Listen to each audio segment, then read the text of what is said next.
Hi, welcome to Dig Into China. I'm Dong Shang. Thank you for tuning in. Your support means the world and plays a crucial role in the YouTube algorithm. Liking, sharing, and subscribing not only show your support, but also help YouTube recommend my videos to a broader audience. Thank you very much. In recent days, there has been a collective outcry from domestic nationalists against the Nongfu Spring, citing numerous questionable pieces of evidence. They argue that the background image on the packaging of Nongfu Spring's Eastern Tree Leaf series resembles the Hiroshima five-storied pagoda in Japan, which they claim offends Chinese national sentiment. Furthermore, they allege that the fish flag depicted on the packaging is a Japanese symbol intended to glorify Japanese militarism. They even suggest that the pattern on the bottom of Nongfu Spring bottles resembles the emblem of the Japanese emperor. Additionally, they assert that the red cap of the bottle symbolizes the Japanese flag, among other accusations. These various claims seem aimed at condemning Nongfu Spring in the strongest terms possible. The Nongfu Spring Eastern Tree Leaf product, in essence, incorporates elements associated with the Chinese and the Japanese tea culture, making the inclusion of Japanese elements quite natural. Despite being on the market for over a decade since its launch in 2011, it has suddenly been branded as pro-Japanese. As a result of these unfounded accusations of patriotism, Nongfu Spring has experienced a staggering 90% drop in sales. This has sparked a widespread wave of boycotts against Nongfu Spring within the country. Nongfu Spring isn't the sole victim of unwarranted adversity. Before this, Nobel laureate in literature Mo Yan also faced allegations. His works were accused of distorting the image of the 8th Route Army during the anti-Japanese war, leading to threats of lawsuits from some quarters. Even Li Yang, the Chinese consul general in Rio de Janeiro, Brazil, publicly criticized Mo Yan. This wave of criticism even extended to Tsinghua University. While many Chinese universities faced US sanctions due to their involvement in defense projects, Tsinghua University remained unaffected. Consequently, it became a target for many nationalists who questioned its relationship with the United States. Given its exemption from sanctions, coinciding with this, the Taiwanese movie Zhou Chu Eliminates the Three Evils was being screened in China. As a result, Nongfu Spring, Mo Yan, and Tsinghua University were all conveniently labeled as the new Three Evils by patriotic netizens. To be honest, when I see this news report, I feel both ridiculous and sad. It's alarming to see the resurgence and the strengthening of the Box Rebellion mentality in China today, leading to indiscriminate violence and ruthless actions. This scenario is uncomfortably familiar to us Chinese, reminiscent of the tumultuous times of the Cultural Revolution. Today, let me start by sharing a few anecdotes from the Cultural Revolution, and then we can analyze together the origins and the consequences of this collective witch-hunting mentality. In Jiangsu province during the Cultural Revolution, there was an artist named Wu Xian. Because of his family's capitalist background and his elder brother's relocation to Taiwan, Wu Xian faced considerable hardship in his youth. After graduating from the art department of Nanjing Normal University, he was sent to labor reform in Yangzhong County, Jiangsu province. Amid the Cultural Revolution's turmoil, Wu Xian endured tough times. However, his artistic talent led him to be frequently summoned by the revolutionary faction to paint portraits during struggle sessions. What did he paint? Primarily portraits of Chairman Mao.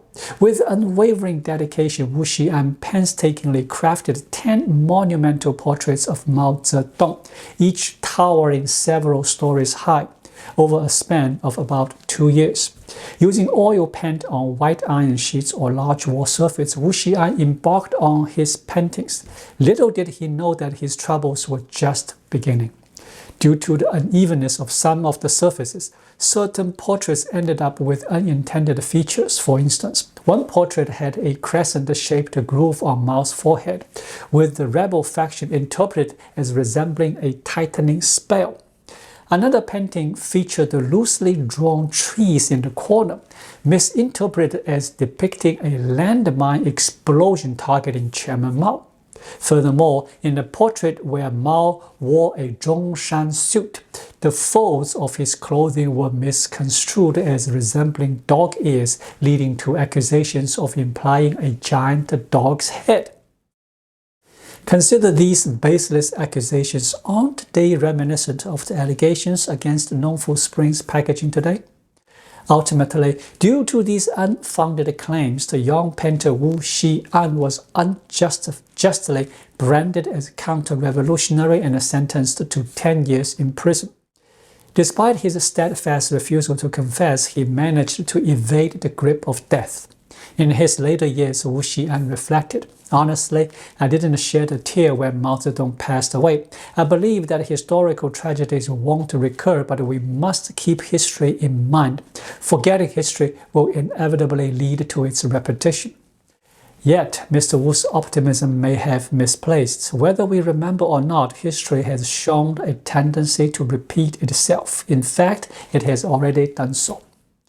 We are all aware that speaking the truth in China often comes at a high cost. So, is keeping silent a safer alternative? Not necessarily.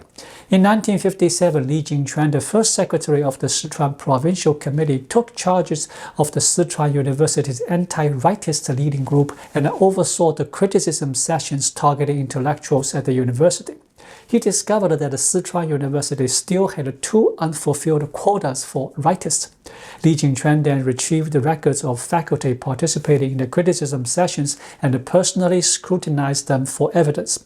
He quickly found that a staff member named Zai Xingru had remained completely silent during the sessions. When questioned, the university president Xie Wenbing explained that Zai Xingru's background, coming from a landlord family, made him hesitant to speak out. Li Jingquan was enraged, viewing silence as a form of resistance against the state and equating it with rightism. Thus, Zai Xingru, despite not uttering a single word, was branded as a rightist. Xie Wenbing, an experienced revolutionary, attempted to reason with Li Jingquan, suggesting a careful examination of such cases. But Li Jingquan promptly labeled him a total rightist and sent him to labor reform alongside the others. The tragedy didn't end there. After being branded a rightist, the university president Xie Wenbing's life took a drastic turn. His wife left him, and his son Xie Qi, who was also talented in painting, was unexpectedly arrested on charges of attempting to illegally cross the border. Xie Qi vehemently protested, stating, "I have never left Chengdu and haven't even traveled outside of Sichuan province. How could I have attempted to illegally cross the border?" However, the police argued, "Your paintings depict Western-style houses, cars, and a beautiful woman. Isn't this indicative of a desire to escape to the West? Isn't this tantamount to attempting to illegally cross the border?" You see, criticism is a crime, silence is a crime, and even not thinking is considered a crime. During the 1957 anti-rightist movement, the Chinese Communist Party imposed quotas, demanding that various sectors identify rightists at a rate of 5%. This resulted in 553,000 people nationwide being labeled as rightists, and 1.4 million categorized as having right-leaning tendencies. Over 5 million individuals were implicated, leading to numerous forced labor reform sentences and countless unjust cases. For instance, in Jiashan County, Anhui Province, during the campaign, a unit fell short of its quota by 1 person. During an inspection by Anhui's provincial party secretary Zhang Xisheng, the unit's leadership reported that they had already identified all potential rightists. Zhang Xisheng angrily accused them of expressing rightist sentiments with such a statement, leading the unit's leadership to reluctantly label themselves as rightists. Another notable case is that of Fan Ming, who served as the deputy political commissar of the Tibet military region and oversaw propaganda work. With a university degree, he was dubbed the Scholar of the Military. In early 1958, Commander Zhang Guohua of the Tibet military region approached him, stressing the need to identify rightists among intellectuals in Tibet. Zhang urged Fan Ming to claim a rightist quota as a demonstration of loyalty to the revolutionary cause. Without hesitation, Fan Ming agreed, seeing it as an organizational duty. However, this decision led to his downfall. He endured 18 years of imprisonment and labor reform, only regaining his freedom in 1980. The stories from the Cultural Revolution may seem absurd, ludicrous, and almost surreal, yet when compared with the accusations leveled against Nongfu Spring and Mo Yan today, don't they fundamentally share the same essence? In a society where extreme leftist ideologies became the norm, everyone scrambles to prove their political correctness, often resorting to grasping at straws. Hence, this witch-hunting atmosphere becomes an almost unavoidable calamity. The essence of witch-hunting boils down to collective moral panic and a hatred fueled by the guidance of charlatans and tyrants.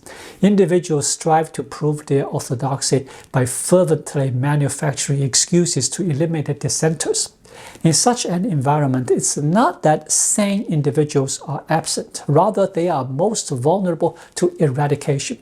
In a society akin to a madhouse, the sane are naturally viewed as a threat, a moral stain. Whether in a theocratic or totalitarian regime, the ultimate objective is to instill a pervasive atmosphere of self-doubt and self-censorship, constructing an intangible cage that entraps both actions and thoughts, rendering everyone compliant captives. Similar to the Boxer Rebellion over a century ago, was anyone in the Qing dynasty unaware of the actions of those charlatans and mobs? Of course not. However, the Qing dynasty chose to capitalize on the resulting hatred and the resentment to divert attention from the empire's decline and crisis. By perpetuating a climate of irrational fervor where victims directed their animosity towards unrelated entities, they ultimately fostered greater allegiance to the rulers who were actually oppressing them. There are not individuals in present-day China who find the concept of the new three evils absurd? Certainly, there are many. However, due to the deliberate control of public discourse by the Chinese Communist Party, these dissenting voices are rarely heard in public forums. Instead, there is widespread encouragement and prevalence of aggressive calls for action, reminiscent of the Boxer Rebellion. In such circumstances, it's no surprise to witness prevalent sensitivity. People are quick to feel insulted and eager to mobilize at a moment's notice. Nongfu Spring, Mo Yan, and Tsinghua University are just a few among the many victims in recent years, and undoubtedly won't be the last. As I discussed in the previous video on the promotion of the Feng Chao experience by the Chinese Communist Party, the central idea of this endorsed approach is to pit the masses against each other, fostering a collective atmosphere of high pressure and panic. However, while the CCP invests heavily in nurturing this atmosphere of ignorance, it may seem advantageous for its short-term control, but in the long run, it's a double-edged sword bound to inflict harm. Managing a group of fools is simple, but managing a group of crazed fools is much more challenging. Similar to the Boxers, Empress Dowager Cixi initially sought to manipulate them to support the Qing dynasty and counter foreign influence. However, ultimately she lost control amidst the populist fervor, triggering the Boxer Rebellion, which led to the demise of the Qing dynasty, plunging it into irrecoverable abyss. The adherents of the Boxer movement often found themselves incapable of holding others accountable, but had an abundance of targets for self-inflicted harm. At a time when the Chinese Communist Party is deeply entangled in economic quagmires and grappling with successive crises, indulging in the current trend of witch hunting akin to the Boxers not only fails to alleviate their plight but also amplifies the struggles of domestic private enterprises. This pervasive atmosphere of self-doubt and hindrance further compounds the challenges faced by the economy. Companies like Wahaha, which engage in opportunistic attacks, are, in my view, destined to face repercussions sooner or later. It's a common strategy among many domestic brands that pride themselves on their national identity to exploit the nationalist sentiments for marketing purposes.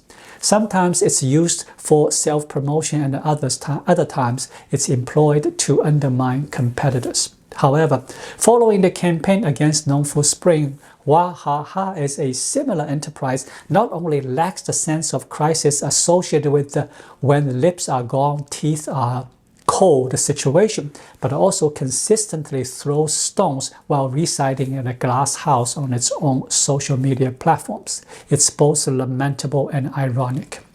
Today, NonforSpring is facing scrutiny over its packaging, but tomorrow, Wahaha could find itself in the same predicament.